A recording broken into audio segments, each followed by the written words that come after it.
So, yay. Well, let's a quick announcement to everybody. Everybody, you might notice that Taebyn sounds a little different tonight because we have some technical issues. His microphone cable went, so he has to use his computer microphone today. So it's going to be a little different sounding, but there you go. Oh my cow! It'll be a different, exciting new venture, I guess. You know, the other day I was talking to my snowman friend, and he got a new dog, and he named it Frost. And he did that because Frost bites. Haha! Oh, Frost bites indeed. Okay, well, I suppose we get our show on the road then, shouldn't we?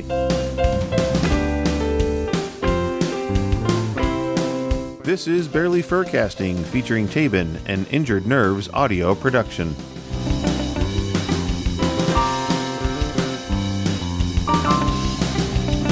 Well, Moobarkfluff, greetings and hello to all of our listeners in the Podiverse. I am Barely Normal, a furry in a hurry, and with me is that pup with poise, that dog that puts the fun in fungus. Taebyn, how the fluff are you, Taebyn? Well, apparently my friend Gus is having a great time because he's the fun Gus. The fun Gus, yes, fun guy. Yeah. I'm good. I've been doing things like I normally do. I run around and do stuff. And basically, here I am. And that's great. And how are you, Mr. Barely? I'm not too bad. I want to thank you for coming back in the co-host chair. You know, that's right, I was gone. You were gone. And, whenever you leave, I'm never quite sure if you're going to come back or not because you are a pup and you run off leash. I run off it's a good thing we chipped you so that we could find you if you run away. That's true. That's true. So I want to tell you a story about faxing. Do you know what faxing is? Do you remember what faxing was? I do, but first I have a question to ask you. Did you say you had an interesting week? Yes, I did have an interesting week. And how was your week interesting?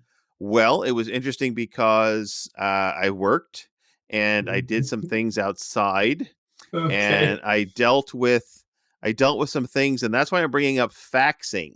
Oh. Because this is what makes it interesting. Oh, okay. And so, as you know, and listeners might know, my parents are elderly and they're in an assisted living place. Now, Dad is getting retirement checks from various places, and the biggest one comes from his main employment. Because we had to move Mom and Dad into independent living and then into assisted living, they had to change addresses. Well, the retirement company seemed to think that changing addresses that fast was defrauding them. Oh, okay. Of course they did. And so they stopped sending Dad's checks. And so when Mom called, they were like, well, we need to talk to William. Do you have power of attorney for him? And she's like, yes, I do. And they were like, well, we don't have that on file, so we need to talk to Bill and find out if you can talk for him. And of course, Mom says, well, he has Alzheimer's, so the only answer he ever gives is no. So whatever you ask him, he's going to say no. So of course, what did they ask him? Can your wife speak for you? And what did Dad say? No. No. And of course, then they said, well, you can't ask for anything for him because he said no. And she was like, but did she just not explain? She did, yes. And so I called today and I went full Karen on their butts. Boy, I was like, hi. He says, this is Kevin. Can I help you? I said, yes, Kevin, I'd like to talk to your manager. I was like, right. I went full Karen right away. Nice. So, went right there. And they kept saying, well, you have to have power of attorney for your father to talk to us. And I said, I do. Let me send you an email. Oh, no, you have to fax it to us. And I was like, excuse me, are you in 1983? Because we're in the 21st century now, and faxing is not a thing anymore. Well, you need to fax it to us. And I was like, I don't have a fax machine. I don't have access to a fax machine. And the item that I need to give you is electronic, and it's in my email. I would like to send it to you by email. And they were like, well, no, we don't have a place. We don't have an email that you can send it to. And I was like, again, are you in the 21st century? Because everybody has an email. So I had to get their manager on the line. And finally, they got me an email address to send them the power of attorney so I could talk to them. It was just insanely stupid. But did something like that happen before to you or something? That like they were living in the 1970s or something? I don't remember what it was. Mm-hmm. Yeah, it's like, hello. And I said to the gal, do you have elderly parents? Well, yes, I do. Well, I hope that when you have to deal with this stuff for them, that the company that they work with is a whole lot smarter and into the 21st century, unlike yours. Nice. So It was very, very crazy. Wow. But, so that's why it was an Oh. interesting week. Yeah. That would do it. That would do it. That would do it. Yes. That took a few days of you to calm down, from I imagine. Yes. Yeah. And actually, I dealt with them finally today, so it was just like, yeah. Yep. And then of course my mother calls. They just called me and said they're going to send the checks. I was like, oh, imagine that. I'm so happy that they're going to send the checks to you. I'm so glad. I'm so very good. very very glad. You did good. I try. Well, I want to get to our weekly challenge before I post the link for 5-Minute Furs. Our weekly challenge this week is for furs to count the apps on your phone and tell us how many you have in the chat. For example, when I posted this challenge, I counted my apps. Taebyn, can you guess how many apps I have on my phone? 16. A little bit more. I have 405 apps on my phone. Oh my cow. How do you even... That's a lot of apps on your phone. That's a lot of apps. If there's any fur out there that can beat me, let's go for it. Let's go. So, and when I first read that challenge that he had, I literally first read that as apples. And it's like, well, he has an iPhone and stuff, but that's a lot of apples on your phone. That's a lot of apples on the phone. Yep. All right. Well, I'm going to post the link. Let's see what happens. What happens when we post the link? There it goes. We have 10 minutes waiting for our 5-minute first. 10 minutes for 5 minutes. There we go. There you All right. Go. Well, I want to get to the past today.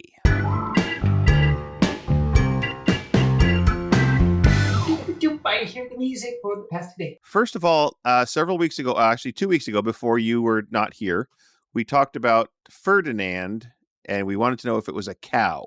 Oh, yeah. Well, it was a bull. Okay. It was a bull, and it was based on a true story. Did you know that? I didn't know that. I did not know that. Yeah. It was first published in 1936, and it was made into a Disney movie in 1938, or a short film, and then into a full-length movie. Wait a minute. Sorry. It was first published in 1936 as a story. Okay. Then it was made into a Disney short film in 1938. Okay. And into a full-length movie in 2017. Okay. We got it. Right. I did it. And the interesting thing about this Ferdinand the Bull is that it was based on a true story.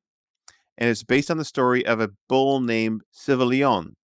And it's a breed known as Toros Bravos. They are the most lethal animals in Europe. They're kin to a domestic cattle only in the sense that wolves are kin to like a pug. So they're very violent. Oh. Yes. And they're a fighting breed. And now Civilion was a fighting bull, and in defiance of 300 years of aggressive breeding, befriended a little girl on his ranch. And it was so cute because he would trot over to her when she called and eat hay from her hands, which is totally against his breeding. Okay. Yeah, and this was in Spain, and people came from around Spain to marvel at the sight.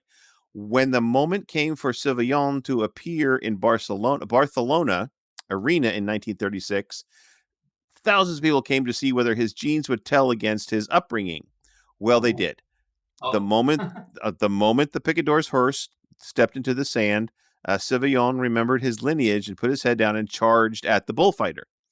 Now, it was such an amazing performance that the spectators rose and petitioned that he be spared. And the president waved a green handkerchief, signaling that the bull should be pardoned. But there was a final twist. You want to know what the final twist was? Yeah. What was the final twist? Dun, dun, dun.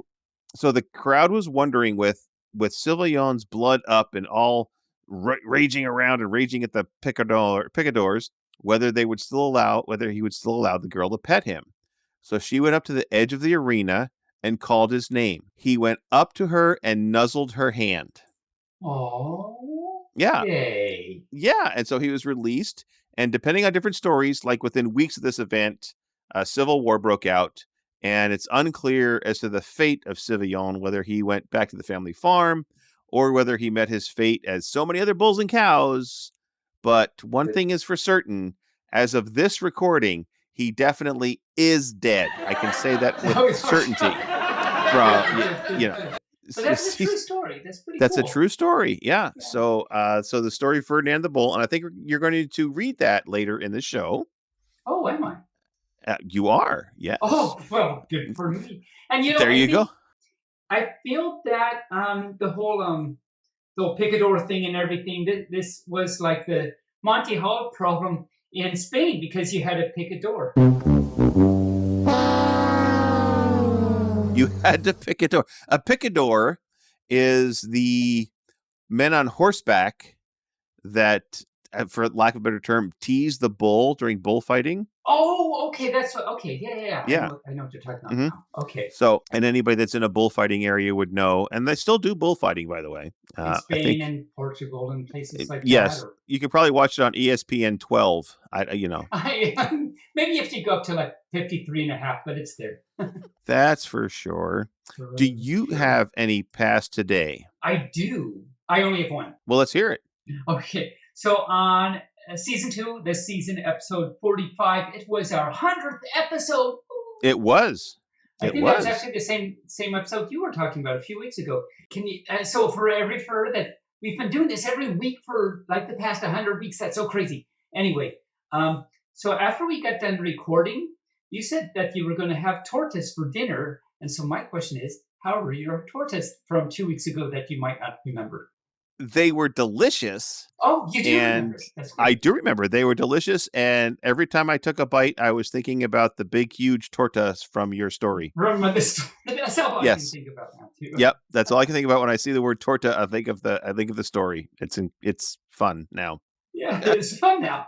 Before they were pretty horrible, but now they're fun. Well, and I had never had a torta before because I didn't know what it was. And then, so after your story, when I saw that on the menu, I thought, oh, I'll have one of those. You heard it here first, my furs. Yes, you did. Had a torta. A torta. Torta. Was it a super torta?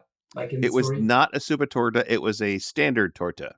Ah. Okay. Standard, ham and cheese? No. Well, a story about that. So when I was a child, my father kept talking about having ham and cheese. And I thought that was a brand of cheese. I thought it was Hammond cheese. Oh, that's not. That actually reminds me of Goldberg. You've been watching the Goldbergs. When we talk about the media, I'll talk about how we were watching the Gold. Right. There you go. And a few episodes ago, well, the title of the episode was Bohemian Rap City, and I didn't make the connection. But then, in the course of the thing, like Barry actually thinks that the name of the song is Bohemian Rap City, and I thought that was like I finally cat. So that reminded me of that. Was that a recent episode? Yeah. So we're picking at what will be media. We're in season 6. We're in season 6, halfway through, I think, and so that was something season 6, like 2-3 episodes ago. A good season. It's good seasoning. It is. It's the very aromatic. Today was really. It was so good, so hilarious. It's with no spoilers or anything for anybody that hasn't seen it. There's a wedding involved, and Pops is involved in the wedding, and he's supposed to be all sincere and heartfelt about some things he's saying about the groom and the bride and everything. And so he's saying, these people mean a lot to me. Then he goes on to say things about, and a few years ago, I had a kidney problem, and I have the scar down my right side, and so he's being heartfelt and saying everything, but then at the end, how they do the whole like real Adam Goldberg's clips from when things he really filmed. It's his actual grandpa saying those things, and it's played side by side with what was in the episode, and like they're almost unite at the same time saying the same thing. It's so funny. It's amazing. No, that is amazing. Not to spoil anybody's thing, but the most recent season, they're not doing that at the end anymore. He ran out of clips. I know. I ran out of clips, I guess. I don't know. Clippity cloppity clip. So that's why he doesn't wear ties anymore, because he ran out of clips. He can't. No clip-ons? Yeah. Oh, wows. Okay. Well, I'm going to take the link down because, the time is up and nobody's come in. This is kind of a past today, but I'm going to call it, it's kind of falls in there. So last week, Pup Canes was our guest host with me. And I mentioned that I went to get my notebook and there was an ant on it. And I made a bad joke about I killed the aunt, which means the uncle now is a widower. Then he asked, true. "Is there male and female ants?" And I said, I would think so, aren't there? There are and Okay. there aren't. But so now on this week's installment of Entomology with Barely, I.e. the first one, but yeah. yes, we're going to talk about ants. All of the ants that you see scurrying about all the time, those are all female ants. Every single one of them. The male ant. Okay. Yep. The male ant has but one purpose. And do you know what that purpose is? But one. Do you know what that purpose is? I can't imagine to go to the construction site and whistle at the other ants. I guess. No, the only purpose that male ant has is to give its sperm to the queen. So that's its entire life's purpose is to give its sperm to the queen. I don't. So. Okay. Well, it's okay. It's the circle of life, you see. So the queen is the only ant that can establish a colony. Okay. And all the other ants that are hatched are females. Really? Yes. Now here's the thing. All males have wings. So when you see a flying ant somewhere, that's a male ant. It's not a male. Special species. I always thought it was a special species of ant, but no. Nope, that's the male. They spring into action. They emerge in the spring to mate with the newly hatched female queen. So the queen ant every spring lays a number of eggs that turn into queen ants. And they have wings as well, and they fly away, and they have a bunch of male ants that have wings, and they mate up in the air. This is so complicated and like it crazy. Is. It's surreal. Right? So they mate in the air. As soon as they're done mating, their wings fall off. Okay? So, yes. Okay. Oh. I mean, this isn't like some crazy Disney feature or something. This is the right? thing? Yes, this is the thing. So they're in some cases they are maybe 500 or 600 feet up in the air when they mate, and their wings fall off. Now, the female. They don't have a parachute or anything? No. So the wings fall off, and the queen ant falls to the ground and survives the fall, and then she burrows down. Right. The male ant does not survive the fall. Oh, they're dead. They're dead ants. Dead ant. So, right. So the queen then burrows in and starts a new colony. She does. Yeah. So she then begins to lay, and she doesn't eat for the next 2 weeks. She lays a whole bunch of eggs that will be all females that are fertilized eggs from the sperm that she received from the male when they were doing the dance and the flight, okay? So she lays the eggs, then those females go out and gather food and then feed the queen more. Then she starts laying eggs, and her sole purpose in life is to lay eggs to make the colony, okay? Yeah. So whose name does she call on? That's right. Here's a interesting fact. Male ants are born from unfertilized eggs. So the fertilized eggs that the queen uses only produces female ants. Okay. When she lays eggs that are unfertilized, they become male ants. She lays those eggs when she has run out of the sperm reserve from the mating. I feel so dirty right now. I mean, can I even be in the room? This is all nature. This is all nature. It's okay. Okay? You can fall down and do the nasty when your wings fall off and it's... That's... Yep. So, I mean, think of all the CEUs that are being earned right now. There's those things called NSFW chats or something. I think... Well, we're not NSFW. This is all nature. So... Okay. So the ants... So it is NSFW because nature SFW. Nature safe for work. Nature safe for work. That's what this is. The queen ant, believe it or not, can isolate a single sperm cell to fertilize a single egg. And that's how she lays millions of eggs over up to a 3-year period from the sperm that she saved up from that single mating escapade. Escapade, I tell you. Yes. Escapade and espionage. And I feel like I want to go to see my mommy and cry a little bit. And cry a little bit. So when she lays her final batch of eggs, she dies. When she's run out of sperm, right? That's the end. That's it. That's the end. Sorry, you're dead. She You dies. did it. And you know what else happens? Well, I can't even imagine. The colony dies. What? They will not start a new queen. The entire colony dies when the queen dies. So this is like a horror film too. This is It is. the nightmares that are abounding in my head right now. I knew nothing about ants until I started researching this out, simply because a question that Pup Canes asked me. Pup Canes, if you're listening, we're gonna have words. But now I know all about ants, and I know that the ant problem that I have in my house, if I could just find the queen and squish her, problem solved. Yeah. the whole colony would die, and I'd have no more ants. Yay! No more ants. Yay! No more ants. Yeah. Oof. Well, that was a journey. That was a rough one. I tell you. Yeah. It was rough, but you know what? There's at least 4 CEUs because of that little lecture. Oh, at least. Oh my. At least 5 or 6 at least. Yeah, right. I have a science fact, and though this reminds me of, and it's not as whatever that was. Okay. It's more about like oceans and the earth and stuff. So. Okay. Oh, woof. Woof. Okay. So my sciencey fact is, it's not, but I mean, you had a big journey, and it's a big story, and it's a big circle of life thing. This isn't as big of a circle of life, not as exciting. So it's about Earth and water. So, the Earth is 70% water. Yes. About, give or take. Maybe it's 70.5%. I don't know. But it's about 70% water. Okay. And, some of it is in a well. And, none of it is actually carbonated, which is proof that the Earth is flat.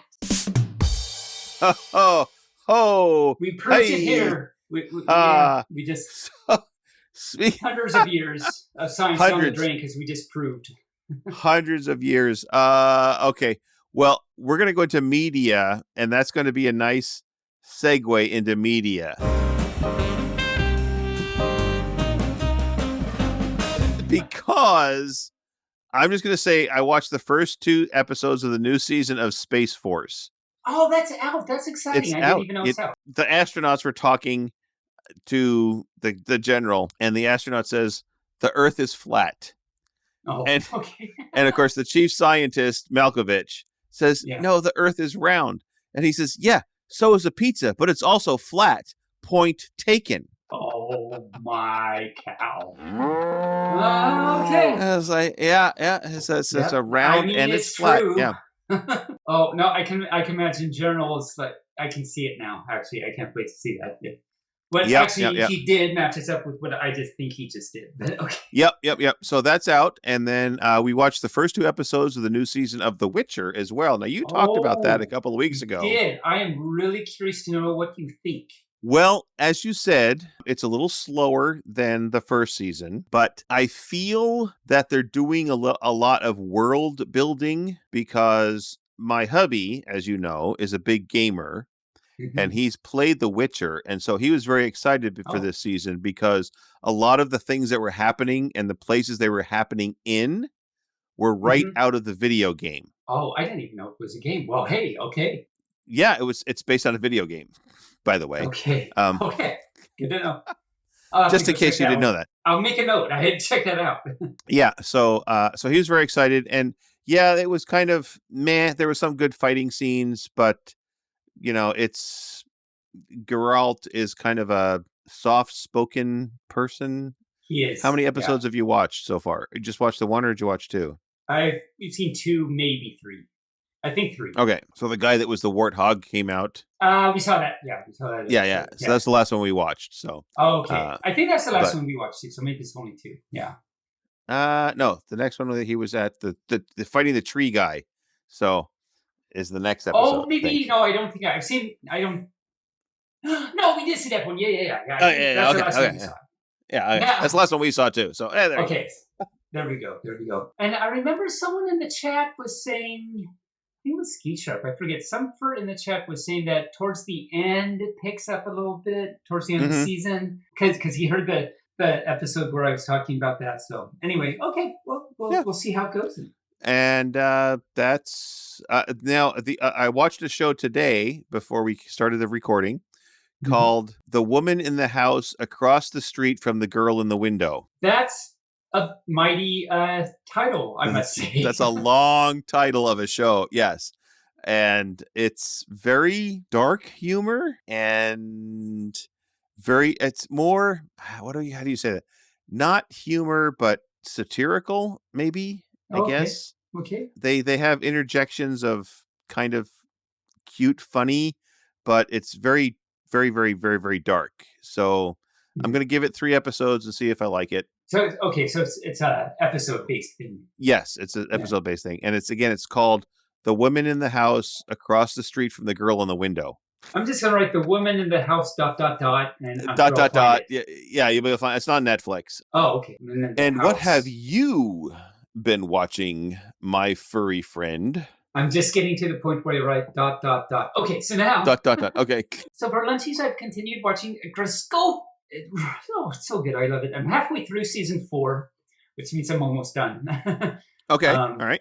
But it's great. Have you continued to watch it, or are you done? I haven't continued to watch it. I'm going to watch another episode tonight because as I was flipping through Netflix this afternoon, I saw that. I said, oh, yeah, I need to watch another episode. So I'm going to watch it tonight before I go to bed. The first episode, I forget how many, but the first 1 or 2 episodes, it's a typical setting up the plot thing. But it does have like a continuative plot. That's actually the correct word. Did I do it? Yes. I'm very CEU earned. CEU learned. It's learned and earned. And learned and earned down with the earn. No, because if you're at the earn, you're not earning it anymore. And then we continued and finished watching Degrassi, the 2017, the high school edition thing. Oh yeah, I forgot about that. I need to watch really that. I liked it. It's good. Make a note. Lots of gay people in there, which is great. But gay people. I know. Gay people in a show? No. It's true. But there's a lot of them, so that's pretty good. I think I've talked about it on the show before. It's a Christmas show called Make the Yuletide Gay. I have not heard of this. Oh, I'm sure I talked about it around Christmas because we watch it every Christmas. It's such a good show. It's really good. And you watched it again? We watched it again because it's so good, and we thought we want to watch a gay comedy. What gay comedy do we have? And so we did that, and it's really good. It's in a way a typical gay thing, but it's also like really good and funny, and it's a good story, and I really recommend it. So all you first check out Make the Yuletide Gay. What network is it on? I don't know. We have the actual DVD. It's an older. Oh, okay. It's an older movie. Okay, well, if you can't find it on any of the streaming services, just order the DVD. Look for the go to the oldest Blockbuster site you can find it. I meant to actually look at and be prepared and find out what the year was and everything, but it's really good. Okay. And we watched another thing we have on DVD, Geography Club. Have you heard of the Geography Club? I think I've heard of it, but I don't recall what it is. It's another good gay thing. It's a kind of different sort of gay thing. But it's really good and funny. I recommend that too. We were obviously just looking through our discs of like what good gay shows do we have. So because we don't keep the bad gay ones. So any ones we watch, we know we're going to be good. What do you use them as frisbees? Like throw them out into the yard? Yeah, if there are DVDs. We don't like this one. The yard needs another mini frisbee. So there it goes. It's like trap shooting or skeet shooting. Pull. Pretty much, yeah. There you go. It's like no, that one's not. No, that's not second round. So Geography Club's another good one, and Breakfast with Scott, 1T, SCOT. Okay. Another. It's kind of a gay 2.5 Men type movie. It's really good too, though. All right. But it's actually, yeah, that's a good way to describe it. It's really good though, so I recommend that too. And another one, which we actually didn't quite finish. I mean, we've had it, so we've seen before, but we haven't. I think we fell asleep. I shouldn't. It makes it sound like it's not good. But it's late, and we were tired, so we stopped like half hour before the end. But it's called GBF, which of course stands for Gay Best Friend. Gay Best Friend. I've seen that. I've seen that movie. Yay! I've seen that movie. Do you remember it? I don't, but I remember the title. And Yeah, who's in? Is it? It's not Christopher Colfer in that, is it? No. I don't know. Okay. So for check out that one too, GBF. Both Barry and I can attest that movie exists. We both can It attest exists. to that. I can't remember anything about it, but it exists. Yes. It's a good one. And that's what we. Oh, and of course Goldberg's. As I mentioned, we've been watching too. So right. Yeah, it's been a lot. Well, of course, I've had 2 weeks to do all this, but that's what we've been watching. Well, that's very good. Well, with that, I think we should get to our special guest today. Oh, yes, and who is our special guest today, Mr. Barry? Our special guest today. We haven't had a guest for a while. I'm very excited to have. Yeah. I'm very excited to have Cheetaro coming on our show. Yes. This is not Cheetara from Thundercats, all you furs. I know you got excited. Thundercats!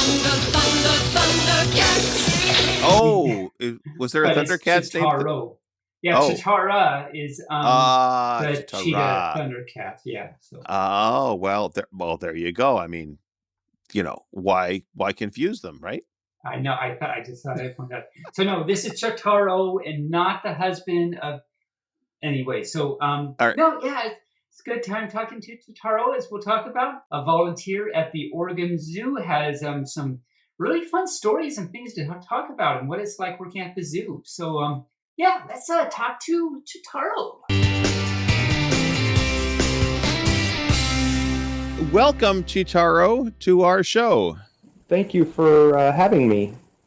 Well, thank you for having yourself on our show, having you and things. Yes. And hi, my name is Taebyn. I'm a pup, bark, and and thank you for being on our show today. Well, my name's Cheetaro. I'm a cheetah, but I'm not looking like a cheetah right now. But there's one right behind me. There is one right behind you. I love it. Yeah. So you're really not good to play games with because you Cheetaro too much. I have been told that before, yes. Yeah, okay. Yeah, I figured I wouldn't be very original right there. Yeah. And you over there, you're Barely. Look, hi. Yes, I'm Barely. So, Cheetaro, you're a listener to the podcast, and we noticed a few weeks ago you posted a pic in the BFFT chat of a toy deer you made for a tiger at the Oregon Zoo. Yes, absolutely. So, how does one become a toy maker for zoo animals? Well, I guess the first thing is that you have to become a volunteer for the zoo first. You don't just go to the zoo and throw things at animals that look like other animals? No, I think you get ejected out of the zoo for that. But, I would think so. I would hope so. Basically, to become a volunteer, you have to go through a process. They kind of screen you to make sure that, yes, this is what you want to do.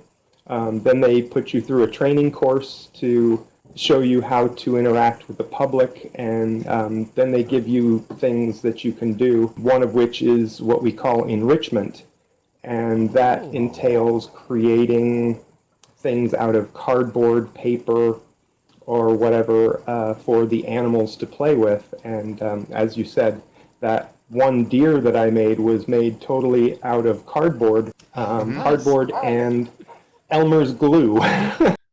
Oh, wow. And okay. I think a stick or two, wasn't there? No, there was no sticks. It was all cardboard. The only other thing besides cardboard was, for the two little nubs on the head, was the bottom of an egg carton. You cut out the bottoms and they come these little tiny nubs on the head. I bet they do. But for the most part, everything was a box, or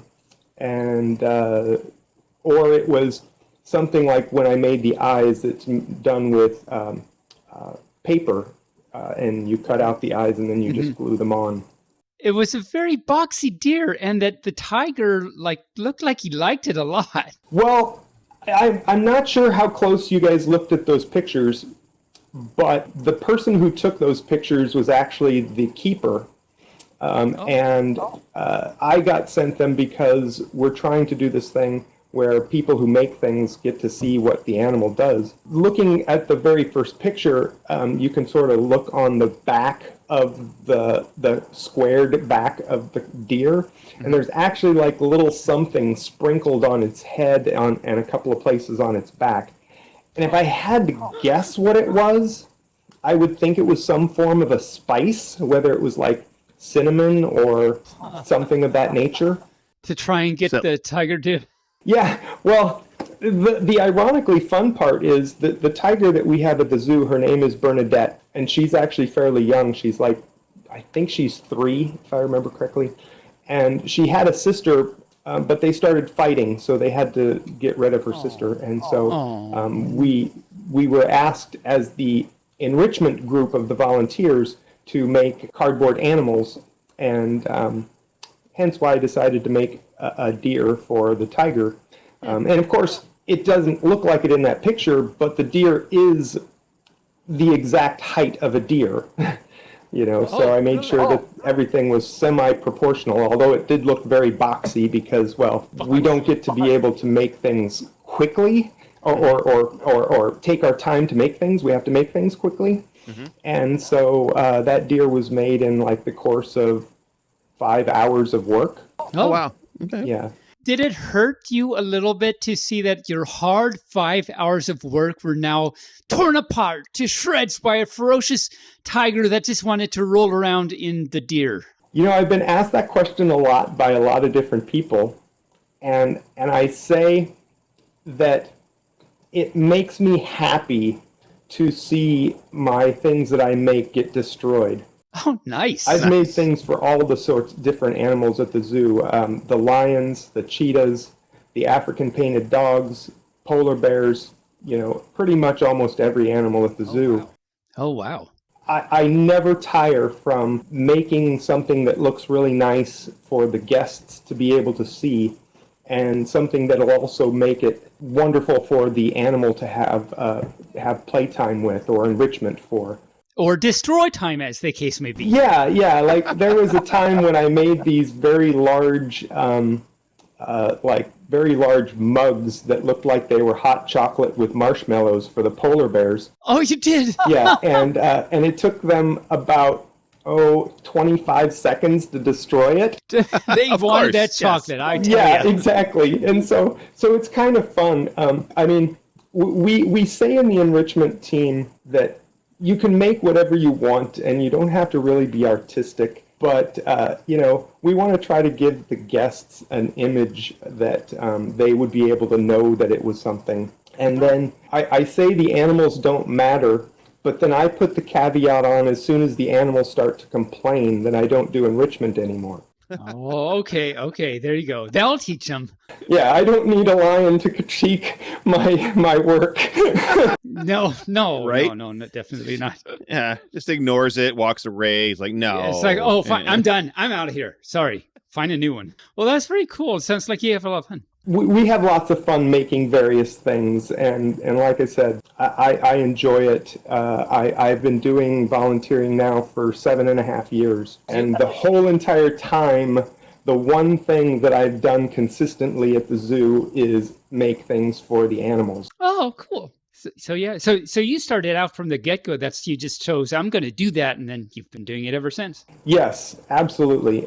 Well, it was because of the fact that when I first became a volunteer, I thought I really want to be able to work with the animals in some way closely.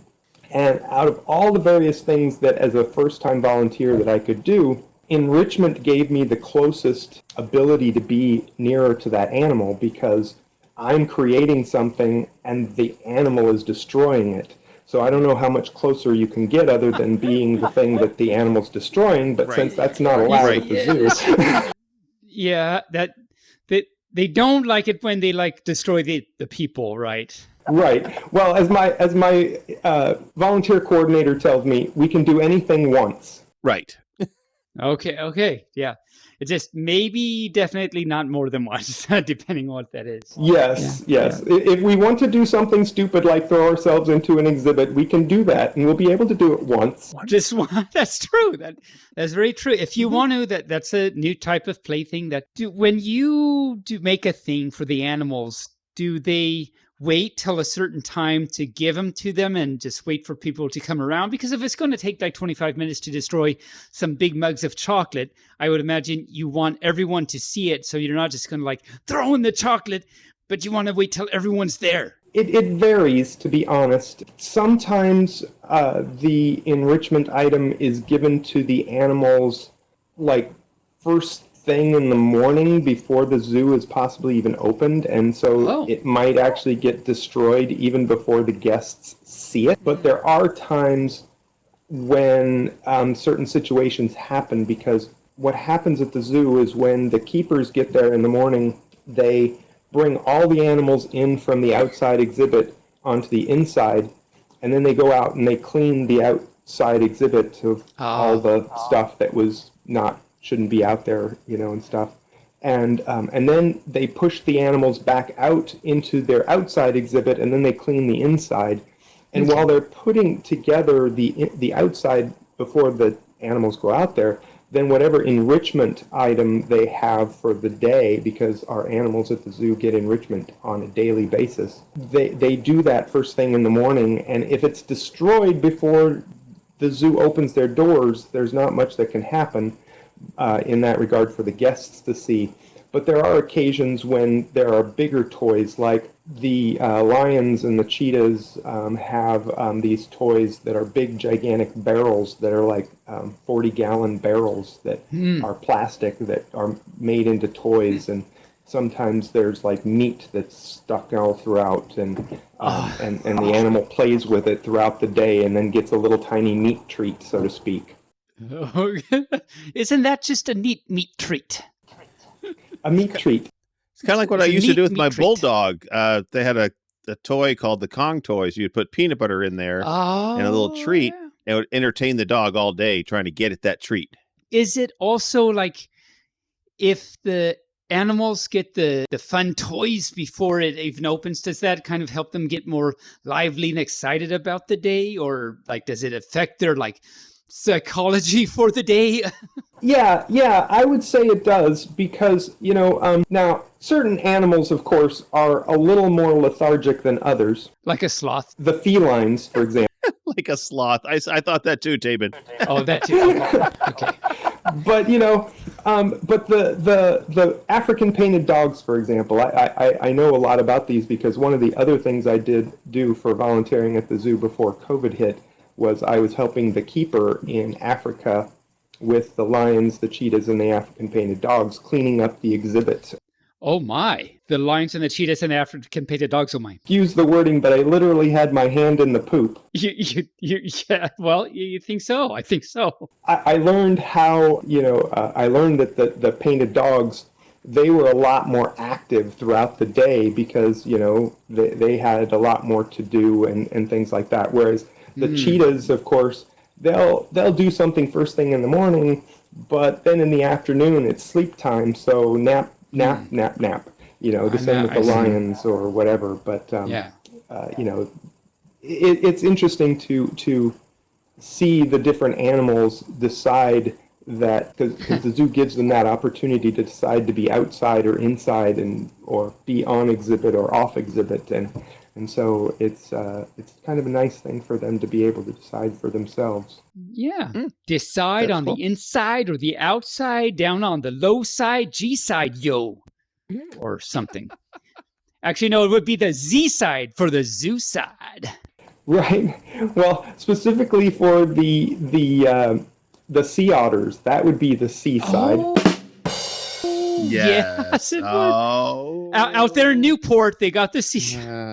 I see what you did there. Oh my cow! No, I got it. I got it. Long-time listener. Clearly, he knows the puns. Yes. So you're a volunteer. Is this a full-time job, or is this something you've just been doing on the side for the past 7.5 years? It's something that I've done on the side. I'm actually retired. I haven't worked for probably almost 15 years. And wow. I really needed something to do, because I was playing video games all the time. Not that is not fun. Yeah. You felt like maybe I should do something else. Yeah. And so getting involved in something, I mean, when I was a small boy, I wanted to be a veterinarian, and I went through school to try to do that. But unfortunately, college became real, and my brain couldn't handle it, so I'm not a veterinarian. But I thought I still want to do something with animals, and when I found out the zoo accepted people for volunteer work, I immediately signed up and said, yes, please. And so, that's why I'm here. And so it's kind of a fun thing. I've been acknowledged at the zoo for the many hours that I've worked there. Mm-hmm. I've been acknowledged for some of the things I have done. There's a lot of different things that I've been able to have occur to me in terms of. I mean, I made this one. You're probably familiar with cats and dogs having those little chips that tell them when they get lost who they are. Oh, well, all the animals at the zoo have one of these chips in them. Okay. And we got some ring-tailed lemurs, and unfortunately, the chip reader is this big thing. It's probably about probably as big as my head, so to speak. Okay. On a little lemur? Yeah, and it beeps when you find the tag, and it was scaring the lemurs to death. So the keeper came to me. The keeper came to me and said, "Okay, here's the specifics for this machine. Could you duplicate it in paper and cardboard?" And that's exactly what I did. I duplicated it in paper and cardboard so that the keeper could actually take this cardboard thing and run it by them without having it go beep. And after about a couple of months of them doing that, they got used to it, and then they'd take it, and the keeper would go, beep, until they got used to that. And then they were able to, after like almost 3.5 months, they were able to use the scanner itself, and it didn't bother the lemurs. Oh, very smart. Poor little lemurs. Yeah, they did get scared. But because of that, I actually got a behind-the-scenes experience with the lemurs, so I got to feed them with my own hand. Oh, very cool. Your very own posies. Well, I was going to actually ask that. Do you get to be hands-on with any of the animals? There's a thing that we used to do as volunteers. We used to go to an ice skating rink and collect the shavings from the ice rink, and that would be similar to snow. And we'd go and pick this stuff up, and we'd drive it back from the ice rink to the zoo, and we'd drop off this snow to various animals. We were going in through into the outside exhibit of all these animals. The keeper would think, "Oh, well, here, would you like to have an experience, with the animal behind the scenes?" So the zoo does not have hippos anymore, but when the hippos were there, we got to feed hippos, and we got to feed a rhino because we would give the hippos and rhinos snow to play with. And so the keeper allowed us to feed them and pet the rhino's horn or pet the back of the hippo's neck. And, how many people can say they know what a hippo feels like? Yeah. When you pet a rhino's horn, does his leg move and stomp around like a doggy, or? You would think that would be the case, but no. They don't mind you touching their horn, so to speak. And it doesn't even beep, I want you to know.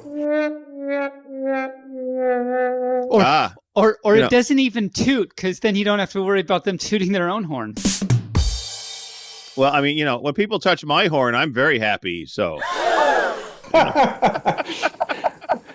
Well, everybody needs a little horn now and then, right? That's right. That's right. That's the problem with rhinos. They're always so horny. So speaking of Salt, what is your favorite thing about working at the zoo? My favorite thing about working at the zoo? Well, the zoo affects me in a way that's kind of hard to describe, but it energizes me and it's my happy place.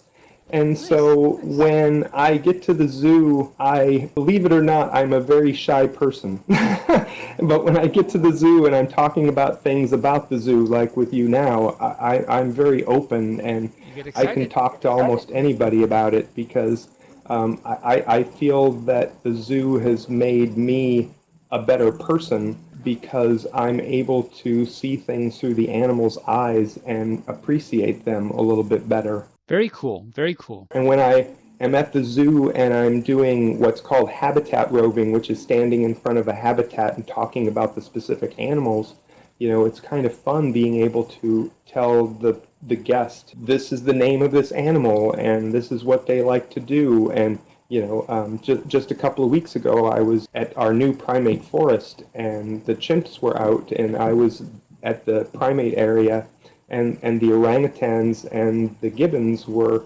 getting treats and eating and playing and all this stuff. And so I was showing the guests things like, this is where they sleep, and this is what they do, and things like that. And so it's like my shyness goes away from whatever happens at the zoo. And as my husband tells me, the zoo has made me very much more a happier person too. So well, good. That makes a difference. Yeah, I think that's a great thing for him to tell you and you to do. Yeah. Well, plus the aspect is that, like I said, I really did need something to do. And in terms of answering one of your earlier questions, I actually do get to choose my own schedule. I decide that every Wednesday from 11 a.m. to 2 p.m. I go to the zoo and make things for the animals. So that's what I'm actually going to be doing tomorrow, is making more things for the animals. Well, you'll have to send us some pictures. Do you think, do you already have in mind what you want to do, or do you just wait and get there and say, I think this feels like I don't know, igloo that has an orangutan swinging around from airplane kind of day? We actually have a little bit more guidelines. The keeper sends to my coordinator, volunteer coordinator, a list of things for specific animals that they want us to make. And so we basically take this and the last thing that I made, for example, was some boxes for the orangutans for St. Patrick's Day. So it would have clovers and rainbows and leprechaun hats and pots of gold on it, and so they'd be able to take this box, put stuff inside the box like food, treats, maybe another toy, and they would open these things up and play with or eat whatever's inside the box. Nice. And as a matter of fact, I think tomorrow I have to finish up a couple of St. Patrick's Day things, and hopefully I'm done, because as I told one of my coworkers, I said, I'm really getting tired of making clovers. I bet. Yeah, well. I bet you had to make a few of those. Yeah, time to be done with that. Now, in the Irishman's, that's a shamrock, not a clover. That is true, yes. So when you're done, when you're just done and unhappy and just done making the clovers, just move on to the shamrocks, and then you'll be okay. They'll be different, yeah. Something new to do. I unfortunately think that after we're done doing St. Patrick's Day things, the keepers have asked us for Easter things. So that means we get to do things like bunnies and Easter eggs and things of that nature, And I've actually, one of the things I actually have made in my past history is a stuffed teddy bear for the polar bear. It was probably about 3 feet tall. Made out of yard debris bags and grocery bags. Nice. Neat. And did that last long? I was shocked that it lasted for more than a couple of minutes, to be honest. but it did last a little longer than I assumed it would have. So I can guess. I have a pretty good guess here, but officially from you, what are your favorite animal or animals there at the zoo? Well, you probably could guess that my extreme favorite animal is a cheetah. I had an idea. We kind of figured that, yeah. So, yeah, see, the cheetah. I'm very partial to felines, I will say. I like the fact that we have cheetahs, lions, tigers. We have cougars at the zoo. I also will say that I enjoy the porcupines, watching them. I enjoy watching the giraffes, because they're just wonderful creatures that as I tell guests, it's like giraffes and humans have the same thing in common. And everybody goes, we do? They do? It's like, yeah. The number of vertebrae in a giraffe's neck is the same number that's in a human's. It's just that the giraffes are a foot tall. Wow. But the number is the same. They're just, I had no idea. So yeah, I've learned a lot of interesting little things about all the different animals. But as a matter of fact, just thinking about it, because the keepers in Africa liked me so much for me helping them, they actually named a bat after my original name. Oh, cool. Very cool. So there's a bat at the zoo that is named Christopher. Oh, Okay, that's so cute. At first, I thought you were going to say they named a bat Cheetaro. Right? Now that would be awesome. That would be very awesome. So how often do you interact with the public as opposed to working in the back scenes? I guess it varies because we as volunteers don't just get to show up whenever we want to, which would be nice. We have to schedule ourselves for time, and we're basically told by the staff at the zoo what kinds of things the areas where they want the volunteers to be. And so my volunteer coordinator then says, okay, well, we need to have people at the elephants, the primates, the polar bears, and down in Africa, because those are the most important parts of the zoo. And so my volunteer coordinator then says, okay, well, we're going to have 4 or 5 people come for a 3-hour shift, once in the morning, once in the afternoon. You get to pick whether it's the morning or the afternoon. So it's kind of like I can choose to go every week. I could choose to go once a month. It really doesn't matter in terms of how often, but I tend to go to the zoo at least once a week, if not twice. Once to do my enrichment, and then once to be with the guests and do some habitat talking, roving. So do you have like a uniform? I mean, you're not just walking around in shorts and a tank top trying to tell people what's going on. It's like, hey, this is the elephants. They're really cool. You know, it's like... As much as that could be interesting, right. No, we do have a uniform. We have to wear specific colored pants, and we're given a T-shirt that we wear. And when it's on cold days, they've even given us a jacket so that we can keep ourselves warm and dry-ish. I like how a you shivering volunteer is not a good thing. No. I like how you said that. You said, and on really cold days, they even give us like a little lightweight jacket to wear. It's very nice of them. They're great. Well, I will say my most favored thing, and unfortunately it hasn't been able to happen because of COVID, and I'm hoping, knock on wood, that it happens sometime soon. For Zoo Lights, which is in December, that we used to do as volunteers, get into animal costumes and be animals at the zoo, and very nice. That is where I spend most of my time in a fursuit, because I have done many an animal on a cold winter night during Zoo Lights. My most favorite animal, of course, you will never guess. Gerbil. No, a cheetah, of course. Oh, okay. Well, yes.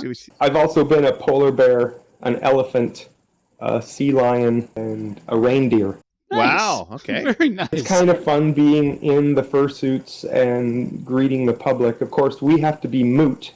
We're not allowed to say anything, not even make animal sounds. Oh, really? Okay. But it's really fun. And, of course, me dressed up as a cheetah, I always like to have way too much fun. As a cheetah, I tend to steal the caps off of children and then try to put them on my own head. I bet you do.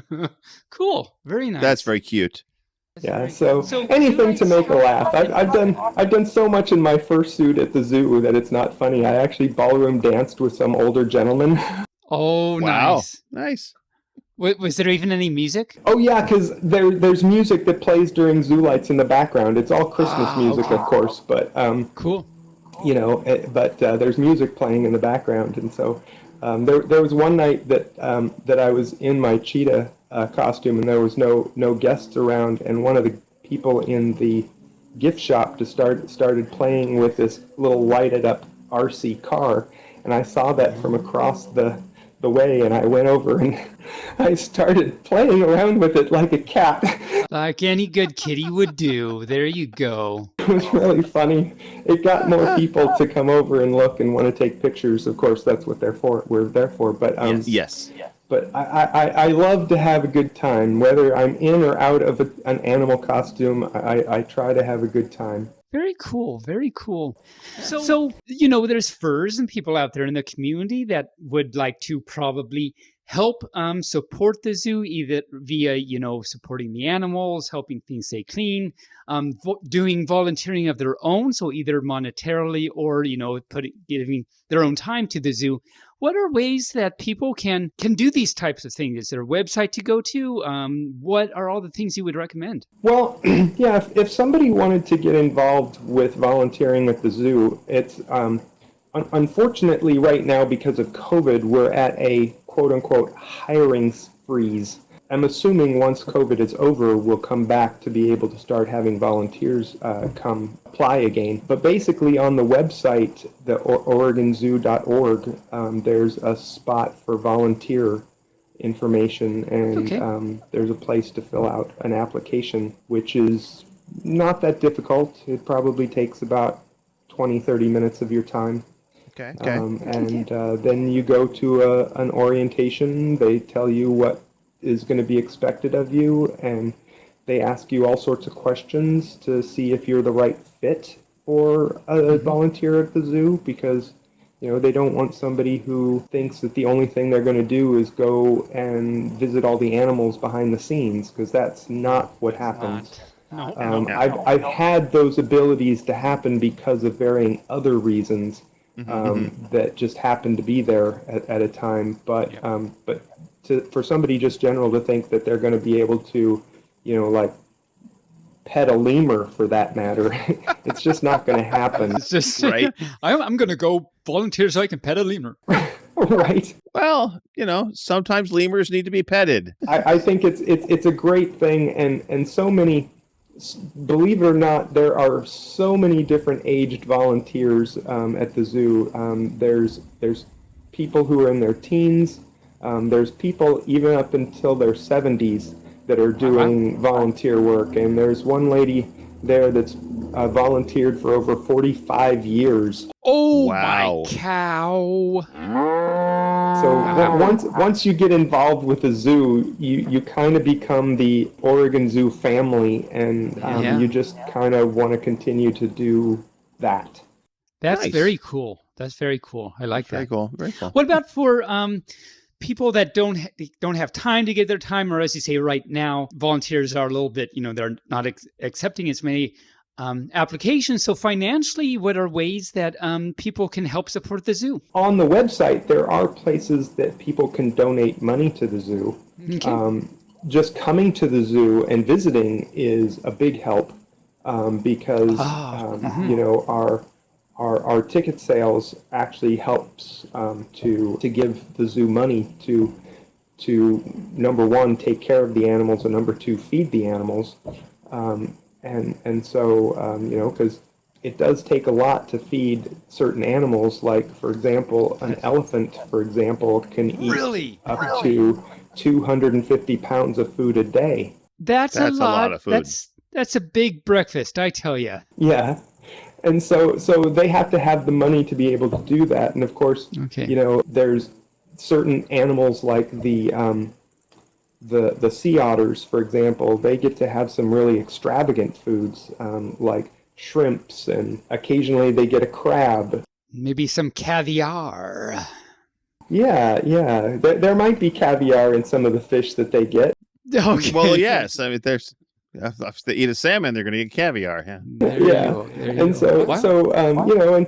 plus there are other people who like our ranchers that actually will donate things like goats and sheep to the zoo that have unfortunately died, and they give the dead animal to the zoo so the animals can eat it.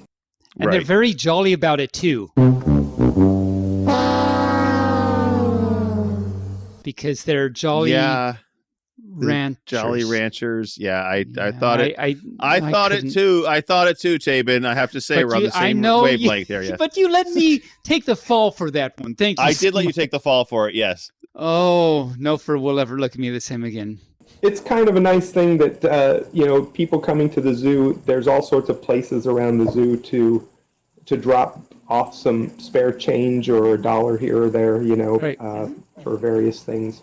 Of course, there's all sorts of events that used to happen at the zoo during the non-COVID times, but hopefully, from what I understand, there might be music events happening at the zoo this summer. So maybe people should come to the zoo and listen to some music.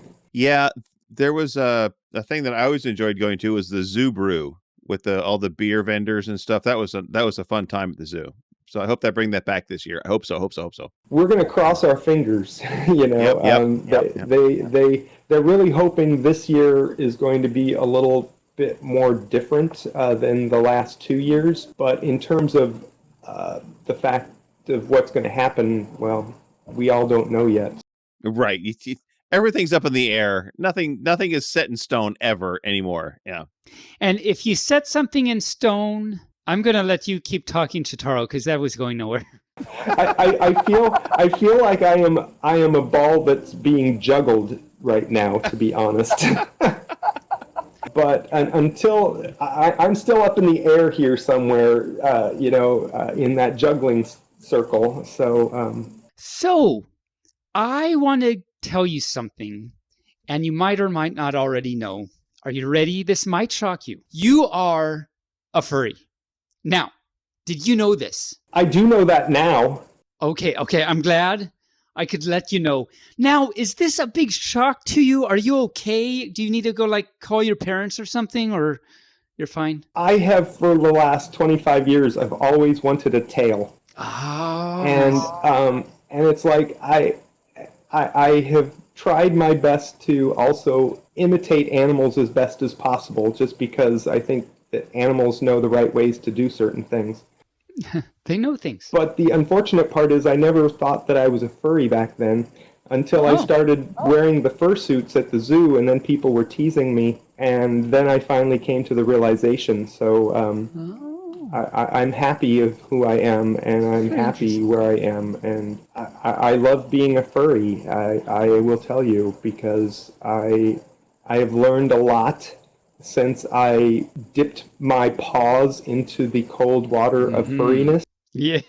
But I'm enjoying myself. We had someone, I forget who it was, we had another guest on the show a while ago that also, they just wanted a tail.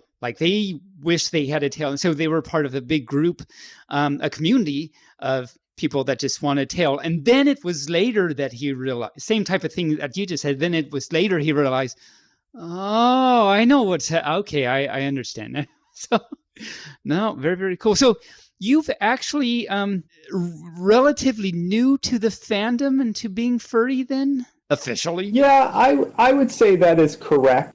Probably the last 3 months specifically has been when I actually admitted it to myself. Oh, really? Well, congratulations. Welcome. Yeah, and as I told a whole lot of people when they were asking me about coming out as a furry, I said, it was harder to come out as a furry than it was to come out as gay. Oh, wow. Okay. Yeah. Maybe it's because of the fact I came out as gay when I was in my 20s, and of course now I'm in my 50s and I'm just coming out as a furry. But,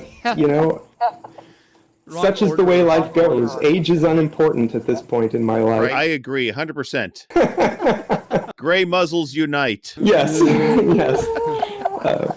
But yeah, I have been immersing myself in the furry fandom kind of deeply, because I have a couple of really good friends that are furries, and they're helping me along. Cool. I've met a few people online that are helping me. Plus, Furlandia is coming, and I'm actually going to be a volunteer at Furlandia this year. Nice. I was going to ask, are you going to any cons in the future? And there's one. Yes. At least this one. I've noticed that there are several on the West Coast, and a couple of which are near family. So it's possible to Nice. go to, Big Little Fur Con or whatever the one, I can't remember the one that's in San Jose. That'd be Oh, further confusion. further confusion. Yeah, I think that's the one. And Yep. there's one in Seattle A&W. Well, there's Spokanthro, but it's not happening this year. But yeah, there's a few around. Yeah. So you think you might go to BLFC, Biggest Little Fur Con? Not this year, but it's possible because I have, like I said, I have family that lives near where that's at. So, I mean, my family lives in the Bay Area, so it's easy to go almost anywhere in that section of California. It's like 3 or 4 hours drive at most to get over there. So absolutely. Yeah.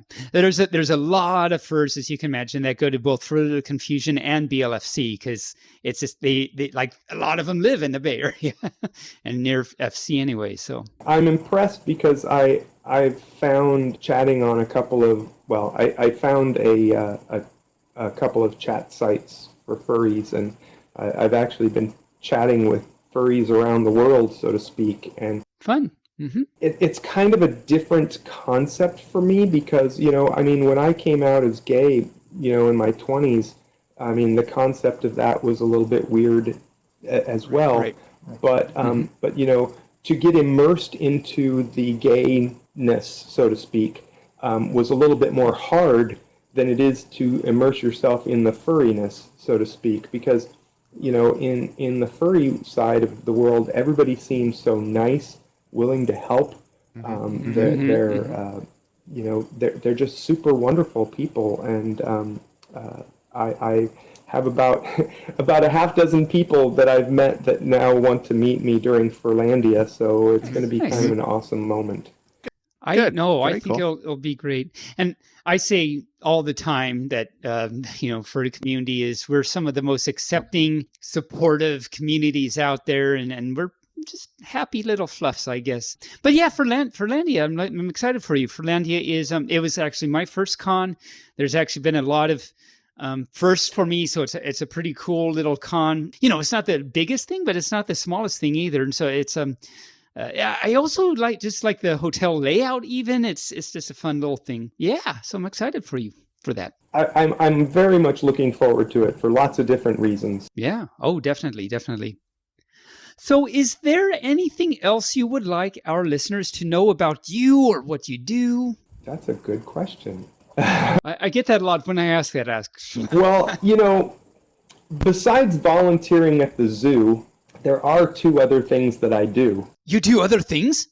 I do, believe it or not, but it's actually volunteering at a couple of other different places. Oh. I volunteer at a place called Animal Aid, which is a no-kill animal shelter for cats. Oh, nice. Cool. And it's kind of fun because I get to spend lots of time with cats, and that's kind of like a fun thing. Where's that at? That's organized. They're in Southwest Portland off of Beaverton Hillsdale Highway off of Southwest 42nd. They actually help a lot of people, giving them information. Like people will call and say, hey, I need to rehome my animal. Can you help? And we'll say, yeah, here's what we need to do. Or somebody might say, hey, I need help paying for a vet bill. We'll give them information on how to get that help. And of course, the other place I volunteer is the Feral Cat Coalition of Oregon. Oh, wow! Yeah, it's important to spay and neuter all of the feral cats, and it's kind of an interesting concept that this place does because they do anywhere between like 40 and 80 cats a day. Oh my cow! That's a lot of spaying and neutering. Yes, it is, and it's pretty impressive to know that they do this usually every Monday through Friday. It varies day to day how many cats are there, but it's kind of a fun thing. I get to clean the cat traps. The unfortunate part is that I actually. Coming out as a furry and cleaning those cat traps, I've had a dream that I actually got caught in one of those cat traps. Oh no. So, yeah. Well, You're truly embracing it then. Yes, absolutely. Do you have a favorite plushie?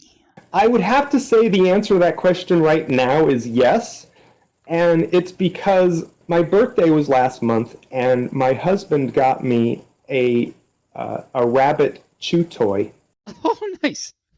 And so I spend a lot of time holding on to my bunny and literally chew on it all the time too. So it's kind of I don't know. I don't know how many people decide that it's a good thing to play with a chew toy, but I think it's really refreshing, and it helps to dispel my anger, let's just say. That's good. That's good. Well, I think you're in the right place. I think there's a lot of furs out there that would actually say, yeah, no, I'm with you there. That's good. Or at least wouldn't shun the idea anyway. So I think you're in the right place.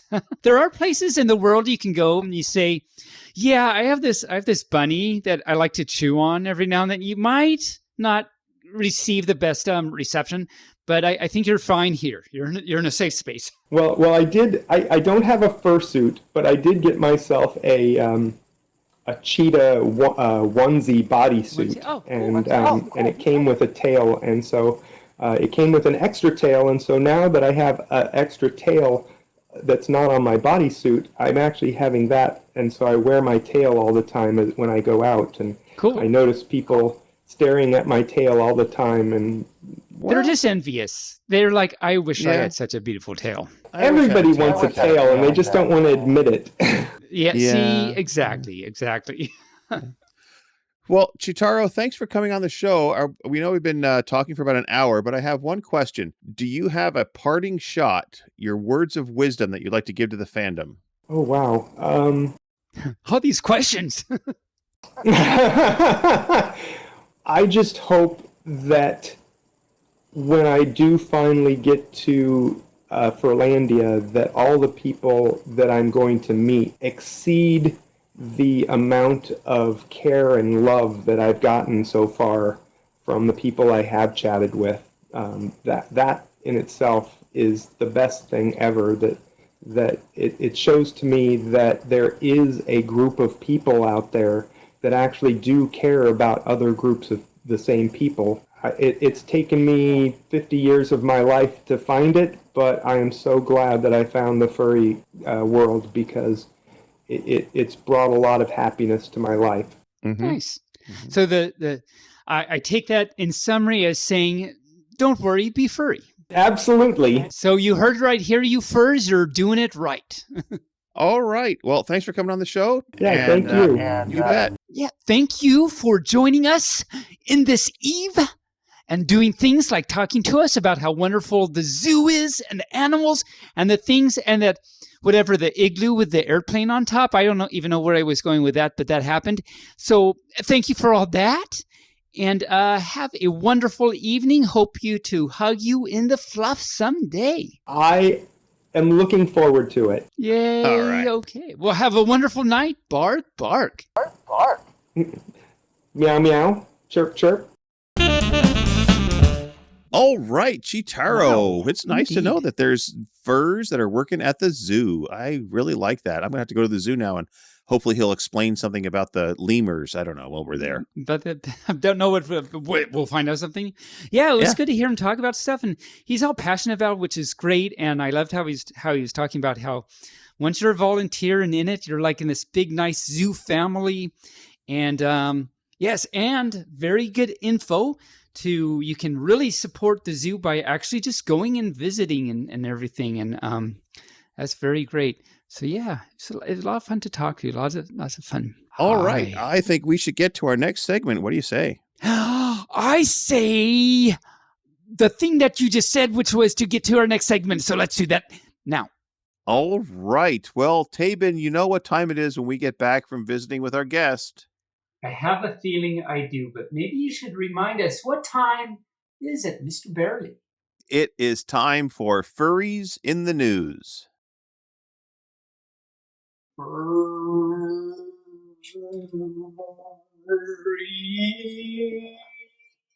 I think if I could... my face. in the.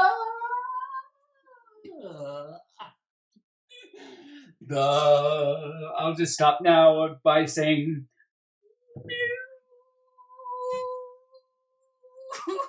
Spark. Wow.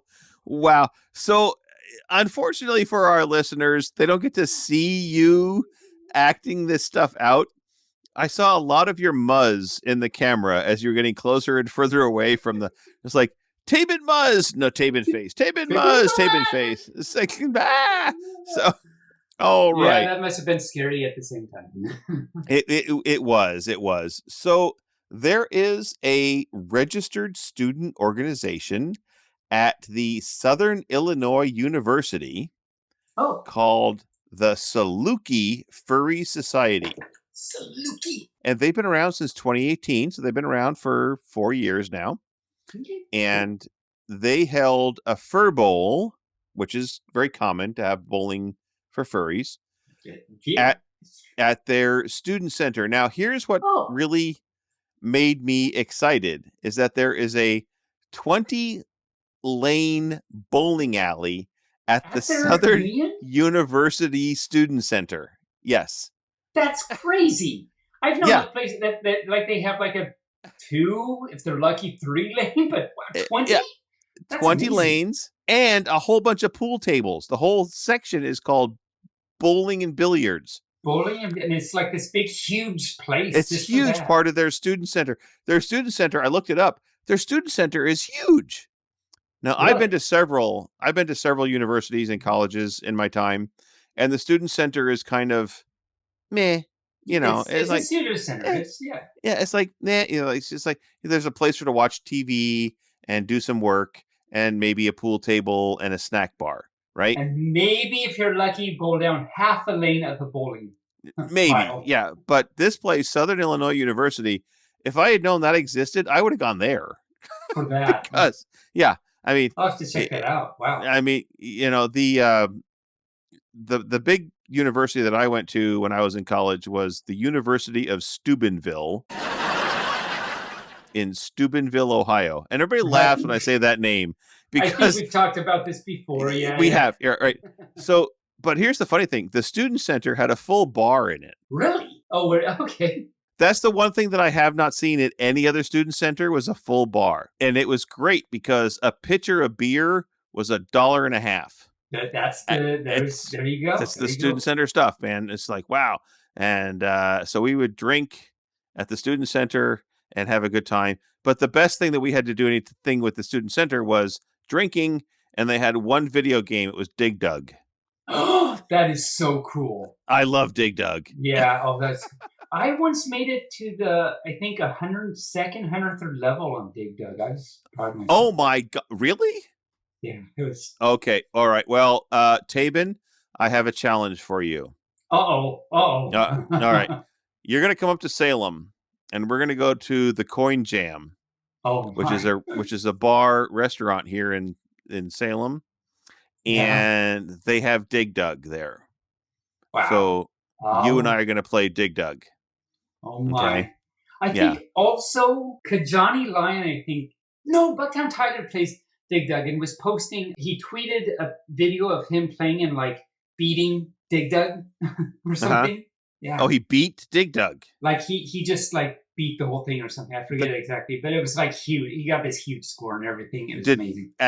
Was it a home game or was it the console? It was like at a video. It was like a big stand-up video thing. I don't know. All right. Well, Kajani Lion, come up to Salem. You can meet Taebyn in person, and we can all go play Dig Dug. Or I think it was Bucktown Tiger. It was either Kajani or Bucktown Tiger. Well, whoever it was, challenge thrown. Whoever it was, whoever the fur was, come up to Salem. All 4 of us will go play Dig Dug, and we'll just take the machine out. Just be us. Yeah. We'll just dig that Dug. Anyway. All right. Let's see. That's so cool. Yeah. So the Ursa Major Awards. Let's talk a little bit about those. Okay. Since we got off the rails there, we're in Furries in the News, and we got off the rails about Dig Dug for some reason. But it's important. It's because clearly it's important. So the Ursa Ursa. Major Award. The MRSA? The MRSA Dig Dugging Awards. Yeah, MRSA is not an award. It's a very bad disease, by the way. But let's not win yes. an award for that. No. Let's not win an award for that. No. I had the most MRSA this year. Unless you cure it, then you're good. But the Ursa Major Awards, the voting is still going on until March 31st, right? Mm-hmm, I think so. And of course, the nominations are closed. But you can vote. I mean, so they're in the final phases. So there was a nomination to see who would get in the finals. And so right now they have each of the categories, and there's 5 things you can vote on. And that's going to be the final that they'll do the awards for and everything. All righty. Also, so I talked about this in season 2, episode 45, so a few weeks ago, but I thought I'd mention it again. I won't go into all the details about it, but a few other awards that are current right now happening, just to remind all you furs about it. You can go nominate things. If you want to hear me talk about them, about like what they are and everything, go listen to, we talked about them a few episodes ago. Anyway, so yes, there's the Ursa Major Awards. There's the Good Furry Award, nominations, the actual nominations, and everything closes this month. And the voting is all in April. The winners will be announced at BLFC in June, like at BLFC, and Beverly and I will be there to actually record and help out with the awards.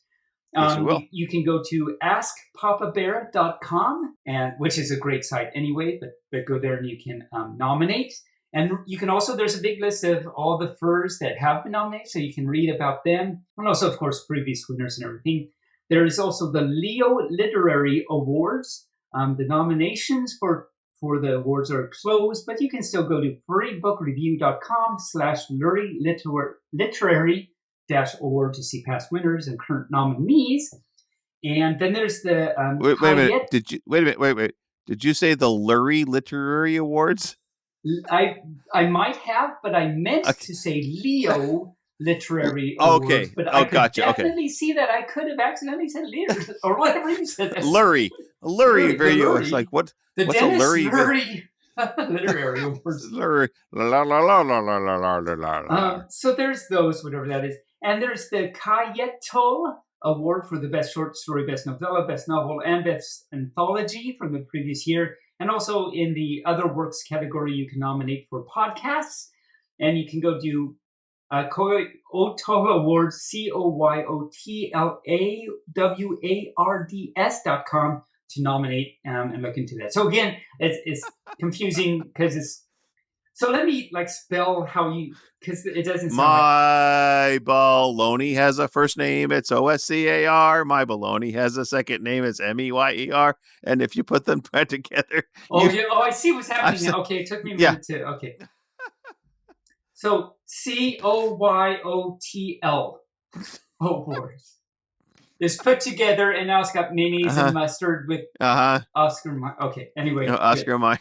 So that's my what I wanted to say about all that. Wow, that's quite a journey. That was some good times right there. One more thing before we move along. Paddington Bear. You're familiar with Paddington Bear, I'm sure, correct? The children's little bear thingy guy. Right.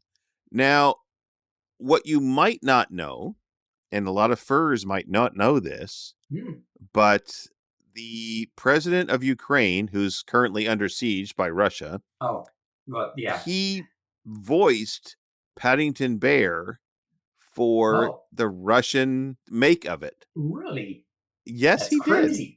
Wow. It was. Well, and now he's like president. And Vladimir Zelensky used to be Paddington Bearsky. Yes, he was. Well, the funny thing is he's a stage comedian and an actor. Oh, and really? Before he it's was like a Ronald Reagan type thing. Yes, before he was the president of Ukraine, he was in a show on Russian television called The Leader in Chief or something, and he played the Russian president in a comedy. Oh, really? Dreams can come true. I mean, exactly. Yes, really. So, that's funny. So, let's pray for his safety because he's got to be one of the best presidents this world has ever seen. He's just, it's amazing to watch the YouTube of him voicing Paddington Bear and then watch some of his stand up and stuff. It's really kind of cool. So I hope knock on wood. I mean, I'm not going to get political with here, but let's pray for his safety. Geopolitics is a complicated mess. But things that are going on in Ukraine right now, not really great. So now that we've brought everybody down and everybody's sad now. In a way, it is kind of great for the furries because Ukraine, or you owl, or you whatever, but or you owl, yes, exactly. Oh, Taebyn. I did a thing. Taebyn, you did that thing. You did that thing. So moving right along, I guess. Let's move on to some upcoming events. Okay. So cons that are coming up: Motor City Fur Con or Furry Con, March 25th through 27th in Ann Arbor, Michigan. Now we talked about this town last year because it's in Ypsilanti, Michigan. I always love to say Ypsilanti. So Michigan, that's where the Motor City Fur Con is. Now, the weekend of April 1st through the 3rd, by the way, April 3rd is my birthday. Happy birthday to me. Happy birthday. Yes, that's going to have a fur con in Spencer, Tennessee called Woods Flock. I thought that was a great little name amazing. For a furry Is con. This like a new startup con? 2022. I didn't notice whether it was a startup con or not, but it's. But yeah, that's just the greatest name. Woods Flock. Yep, it's great. So. Let's see. The website says, well, it's only $50 to register. And if you enjoy spending time in nature and the furry fandom, this is the trip for you. Woods Flock is a new, there you go, annual event being held at the Falls Creek State Park in Tennessee. So there you go. Okay. Brand new. Yeah. Look at that. There you go. And then, of course, April 8th through the 10th is the Golden State Fur Con in Los Angeles, California. Yes. So if anybody's going to those, I'm sure we'll talk about them again on the podcast. But if you're going, let us know that you're going there. And if you go to Woods Flock, let us know how that is. Yeah, no, that'd be very good. And I have a few upcoming event notes. All right. What have you got? So at the release of this episode, TFF is happening now. So if you're listening when this episode releases, that means you're at TFF and listening to this episode at the same time, and that's amazing. So if you're doing that, let us know because we'll love to know why are you at TFF listening to us. Right, go do something fun. I mean, come on. You're at a con. And also, so I had this question a few weeks ago because the whole thing about corgi events. Going down, and just that whole thing. So I wondered, well, is Denver still happening? What's happening? Because, there were several cons run by them. And I found out, indeed, Denver is still happening. It's August 19th through the 22nd of this year. And so I want to actually read a little bit about what's happening with that, with corgi events and everything. So maybe it should be in the news, but it kind of came up because of the upcoming events. Sure. And you mentioned Golden State Fur Con is happening, and that is one of the events that was put on by Corgi Events. So from their website, which is the Denver's website, denfur.org, of course, all you furs that are going already know, but so it says now that Denver is an anthropomorphic events incorporated organization united event. So that's the name of the organization. And notice the initials, the abbreviation is AEIOU. I like Which is it. very cool. I like it. And what's also very kind of funny about that is usually like when you see like big events, their acronyms or shortened versions are all very furry and stuff. But no, this is AEIOU. So I thought that was cute. I love it. That's cute. But yeah, so that's the event and the organization. So let me read a little bit about that. It's not Corgi Events, but so on February 11th, 2020 of this year, Corgi Events Board of Directors posted a letter to everyfur on corgievents.com. You can find this there's not a link at the moment from that page, but if you go to corgievents.com/board announcement.pdf, and this is also posted on their Twitter, that says that Corgi Events is changing to a new nonprofit, and some of the main events that Corgi Events hosted, such as Denver, Golden State Fur Con, Painted Desert Fur Con, and Aquatifur, all these would still be continuing on schedule this year. And so the new nonprofit is, and this is what I'm gathering, it doesn't say that Corgi Events is now this AEIOU, but I'm pretty sure it is, because you can go to this AEIOU's web page, which is actually counterintuitive. It's LAFURS.org. So it's LA Furs, Okay. and they're not even based there. Okay. I thought it's good to point that out, that it's not where you would expect to go. Right. It's not AEIOU.com. That's Why? you probably Because get something about grammar and everything. probably. Yeah, absolutely. Yep. Mhm. So they don't say like specifically in their announcements or the website or anything that like, oh, we're changing to this, or we used to be Corgi Events, but piecing it together, this is what it is. So now it's changed to that. It's a different, I think some people are the same, but a different board of directors from different parts of the nation. And these are parts of the nation specifically also where they are hosting events. So they're trying to get a more local kind of involvement in all of the events too. So that's pretty cool. So anyway, that's what's happening with that. And they're moving along. And by the way, for any fur that knows about the drama that's happening with, I forget what her name was, but the Sin City and all that thing that happened, and that person that did that, they have officially let AEIOU, like they've transferred all of the stuff over to them, and they're not on the board, and it sounds like it's an amicable thing, which is great. Good. And so they're just trying to move on and just do and put on events that all us furs want and want to be a part of. So I think awesome. Everything, I think it's awesome. Just they're moving on and it's going to go well, and all the events are going on. And so all you furs that planned on going to this stuff, you can still go. Good. And that is what I have for upcoming events. Awesome possum. All right. Let's get to our story. Would you like to read Ferdinand the Bull, or would you like me to read it? Why don't you read it in your golden dulcet tones. All right. Okay, well, now it's time for story time. All right. Okay. This is the story of... We already talked about this and gave you all the history before, so now we hear the actual story from the words of the bear himself. Yeah, absolutely. So, the story of Ferdinand the Bull by Munro Leaf. Once upon a time in Spain, there was a little bull, and his name was Ferdinand. All the other little bulls he lived with would run and jump and butt their heads together, but not Ferdinand. He liked to just sit quietly and smell the flowers. He had a favorite spot out in the pasture under a cork tree. It was his favorite tree, and he would sit in its shade all day and smell the flowers. Sometimes his mother, who was a cow, you great fat cow. So sometimes his mother, who was a cow, would worry about him. She was afraid he would be lonesome all by himself.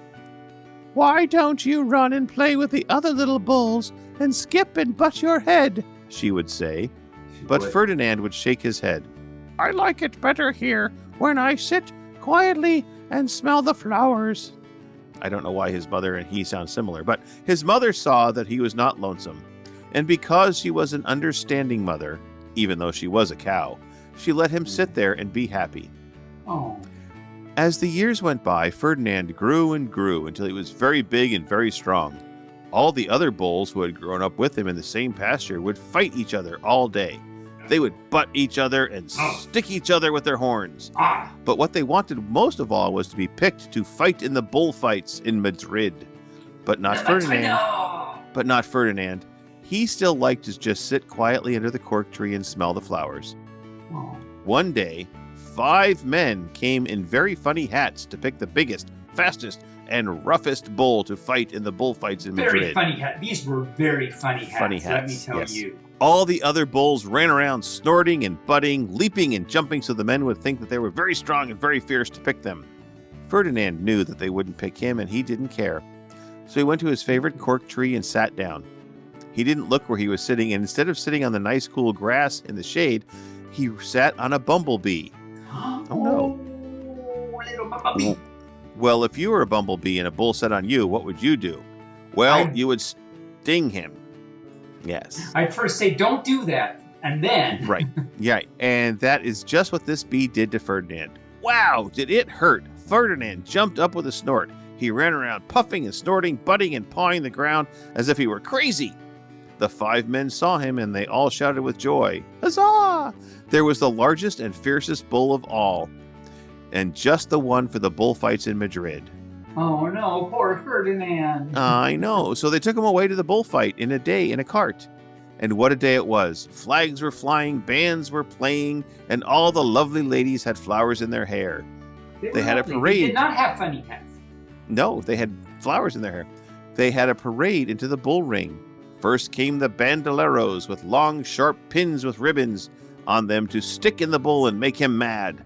Oh, that's... Yes. Next talk came the about a picadors. picadero. Now, the picadors are next with rode skinny horses, and they had long spears to stick in the bull and make him madder. Then came the matador, the proudest of all. He thought he was very handsome and bowed to the ladies. He had a red cape and a sword and was supposed to stick the bull last of all. Then came the bull, and you know who it was, don't you? It was Ferdinand. Oh, his mommy will be so unhappy. They called him Ferdinand the Fierce, and all of the bandoleros were afraid of him, and the picadors were afraid of him, and the matador was scared stiff. Dun, dun, dun. I know. Ferdinand ran to the middle of the ring, and everyone shouted and clapped and cheered because they thought he was going to fight fiercely and butt and snort and stick stick his horns around. But not Ferdinand. When he got to the middle of the ring, he saw the flowers and all the lovely ladies' hair, and he just sat down quietly and smelled the flowers. He wouldn't fight, and he wouldn't be fierce no matter what they did. He just sat and smelled. Well, I guess sniffed, because I guess he would smell like a bull, right? And the bandoleros were mad, and the picadors were madder, and the matador was so mad he cried because he couldn't show off with his cape and his sword. Oh no. So they had to take Ferdinand home, and for all I know, he is sitting there still, under his favorite cork tree, smelling the flowers, just quietly. He is very happy. Oh, yay. And that's the story of Ferdinand the Bull. Wonderful story. It's a wonderful little story, but based on a true thing that happened. So yeah, that's all pretty cool. It's all pretty cool. And now, my friend, I think we should give you some trivia. I want you to put on your thinking cap. Trivia, thinking cap. That's right. So I'm going to pick one card out of things they don't teach you in school. Oh, yay. And one card from the box of trivia called I Should Have Known That. Mix it up.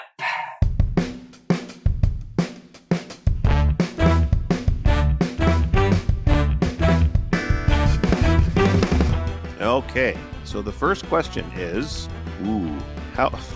You're not going to know this, but I'm going to just ask it to you anyway. Okay. How long is one period in an ice hockey game? Well, it depends on how thick your marker is.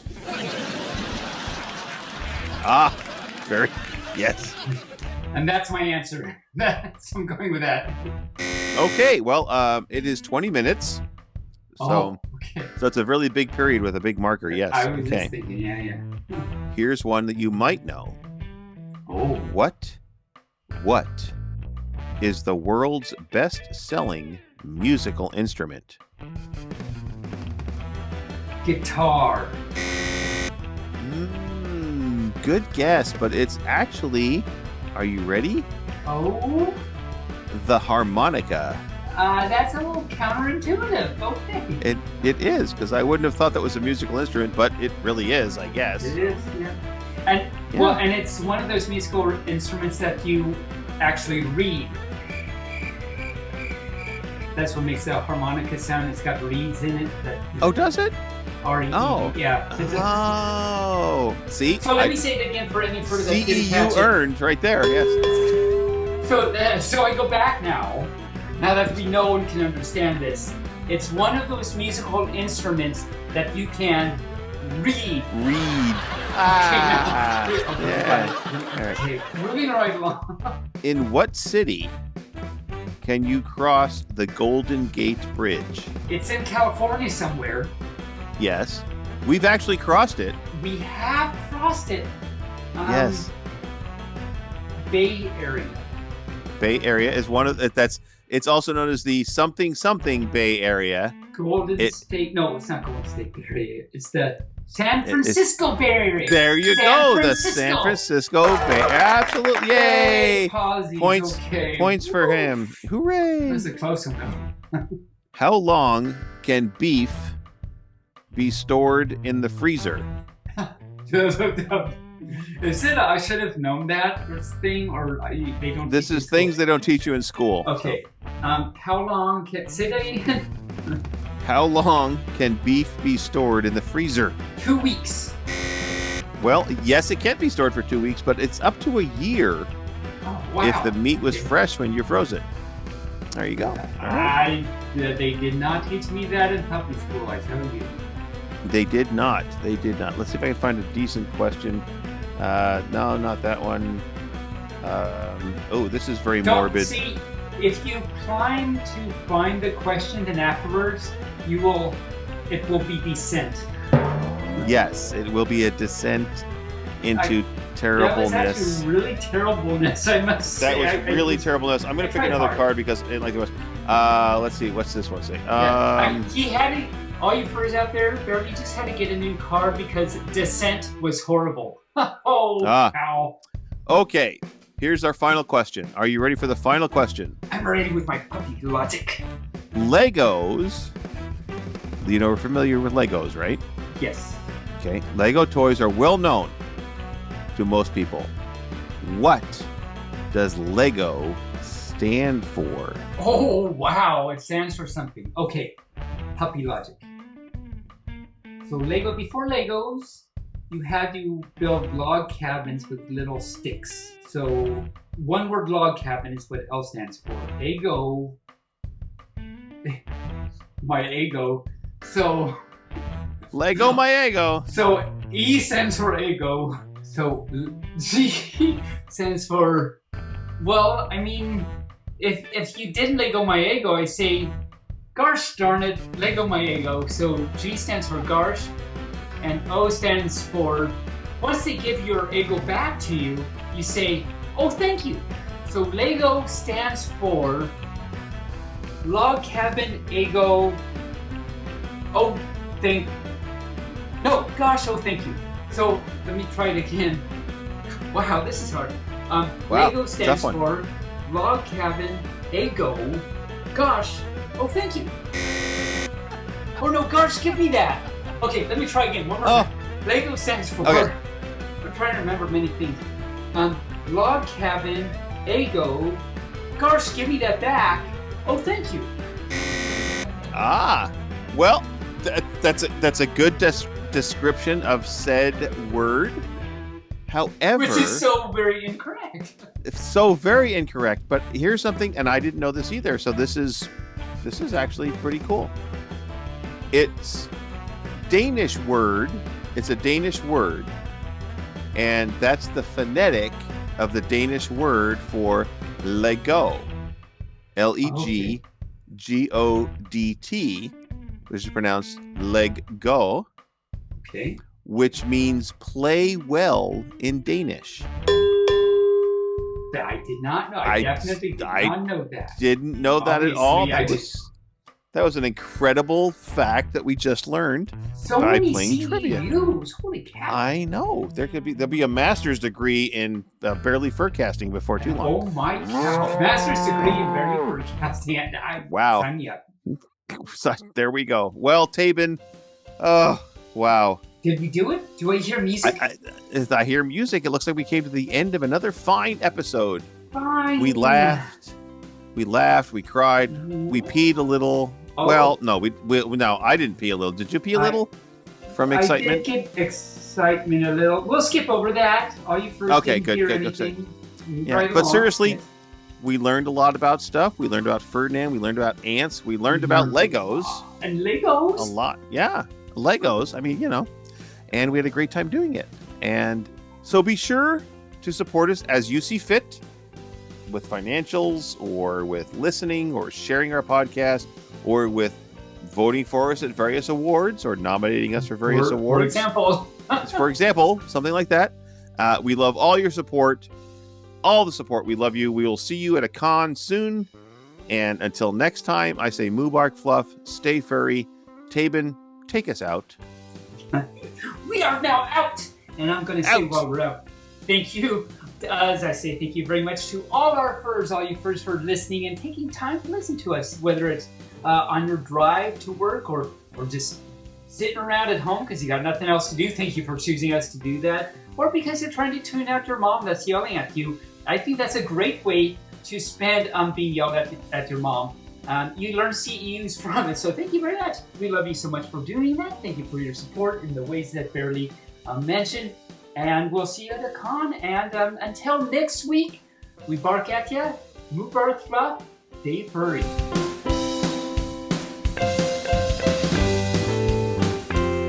Barely Furcasting is an Injured Nerves studio production and is found on all major podcast platforms or can be heard directly at barelyfurcasting.com. The opinions expressed here are those of the hosts and their guests, and no commercial compensation was granted.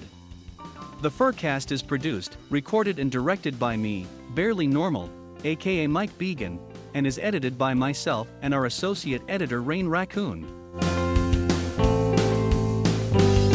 Opening and closing theme music, as well as some interstitial music, was created for Injured Nerves Productions for the use on the podcast by our music associate Reg Day with Damian Tanuki. If you would like to hear more music by Reg Day, you can search for Tweezerbeak on Bandcamp or Hoop Loop Tunes on SoundCloud. Other interstitial and background music by Shane Ivers through silvermansound.com, Gator Tots on soundcloud.com, and the YouTube Free Use Library. If you would like to send us a message, you can do so via email at barelyfurcasting@gmail.com or on our Telegram chat at BFFTchat, on Twitter, on our Facebook page, or on the barelyfurcasting.com webpage. You can help support the show through donations at ko-fi.com/barelyfurcasting or through Patreon at patreon.com/barelyfurcasting. Thanks for listening. We hope you come back and listen next week.